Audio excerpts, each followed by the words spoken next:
நீ சொல்லி ஆகணும். இன்றைக்கி ஒரு 2 இன்சிடெண்ட் இன்றைக்கி சரிங்களா. அதாவது விமானம் வந்துட்டு போகுது. அப்போ வான்வழியை வந்துட்டு அப்போ வந்து இது ஆலங்கட்டி மழை பெஞ்சு விமானம் வந்து கோளாறாயிடுது. அப்போ வந்துட்டு பாகிஸ்தானை கேட்குறாங்க, நாங்கள் இந்த ரூட்டில் போய்க்கலாமா, எங்களுக்கு கொஞ்சம் ஆபத்தாக, பாகிஸ்தான் கொடுக்க மாட்டேன்னு சொல்லிட்டாங்க. பாகிஸ்தான் கொடுக்க மாட்டேன்னு சொல்லிட்டாங்க. அந்த விமானத்தில் இருந்த முக்கிய ஆள் யார் பார்த்தா திரிணாமுல் காங்கிரஸோட 4 எம்பிக்கள்.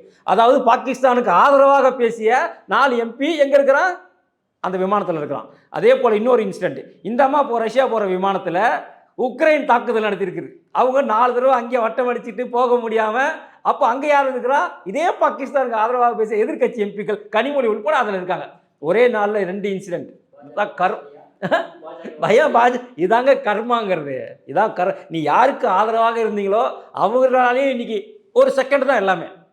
விபத்துங்கிறது எல்லாமே ஒரு செகண்ட் தானே இல்லையா. நடந்திருந்தால் பாகிஸ்தானுக்கு ஆதரவாக பேசினவங்களாம் என்ன பண்ணியிருப்பாங்க இப்போ பயத்தை. அதுதான்.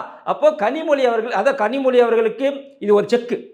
அவங்க அங்கே போயிட்டு இந்தியாவுடைய நிலைப்பாட்டை, இந்தியாவை பெருமையாக பேசுறது கூட தேவையில்லை. ஆனால் பாகிஸ்தான் மீது அவர்கள் குற்றம் சாட்ட வேண்டும்.